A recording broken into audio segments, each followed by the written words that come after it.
La naissance du Liberia contemporain est indissociable de la fondation de Monrovia par les premiers colons, settlers, américains. Mais l'histoire des sociétés autochtones est bien antérieure à cet événement. Dès le XVe siècle, les Portugais jetaient l'ancre au large de Cap Mesurado sur lequel, 3 siècles et demi plus tard, les settlers américains allaient édifier Monrovia.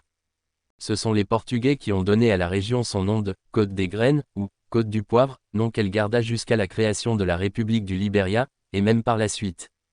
Du XVIe au XVIIIe siècle, la région évolua au gré de la fluctuation des rapports de force entre les grandes puissances européennes, la concurrence pour le contrôle du commerce des épices, de l'or, de l'ivoire et, plus tard, du bois d'ébène, étant extrêmement vive entre notamment la France, la Hollande et l'Angleterre.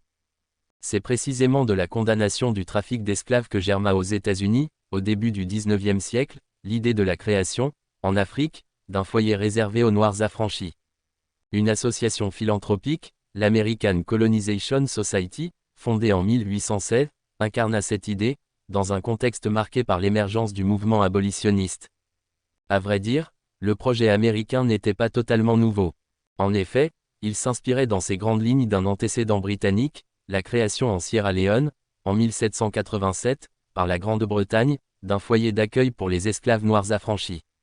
Mais l'expérience libérienne différait radicalement sur un point fondamental du modèle sierra-léonais, alors que la Sierra Leone ne rompit qu'en 1961 avec son statut de colonie de la couronne britannique, le Liberia accéda à l'indépendance dès 1847, et fut donc pendant plus de 100 ans le seul État libre du continent africain. Le premier obstacle qu'eurent à surmonter les initiateurs du projet fut l'attitude assez réservée des roitelets locaux. Les négociations aboutirent à un accord en décembre 1821. En échange de quelques produits manufacturés d'une valeur d'environ $300, la société de colonisation se vit octroyer une bande côtière de 200 km de longueur et 65 km de largeur, en plus de 2 îlots. Sitôt l'accord conclu, les premiers colons, 181 au total, refoulés quelques mois auparavant de Freetown, Sierra Leone, débarquaient sur la petite enclave baptisée Monrovia en 1824 en hommage au président américain James Monroe. Au prix de combats meurtriers avec les populations autochtones rapidement excédées par l'expansionnisme des nouveaux arrivants, de nouvelles implantations se créèrent progressivement, d'autres associations philanthropiques américaines suivant l'exemple de la Société de colonisation.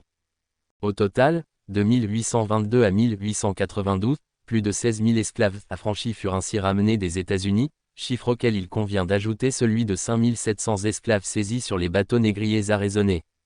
En 1839, les implantations décidaient en majorité de se fédérer en un Commonwealth of Liberia doté d'un conseil élu, mais toujours placé sous la tutelle de l'agent de la Société de colonisation. Néanmoins, le protectorat américain touchait à sa fin, les États-Unis éprouvant des difficultés à gérer un territoire si lointain. C'est donc avec l'assentiment de la Société de colonisation que les colons proclamaient l'indépendance du Liberia le 26 juillet 1847. Le deuxième obstacle de taille que la jeune République dut vaincre fut celui des convoitises territoriales anglaises et françaises. La tâche prioritaire allait donc consister à fonder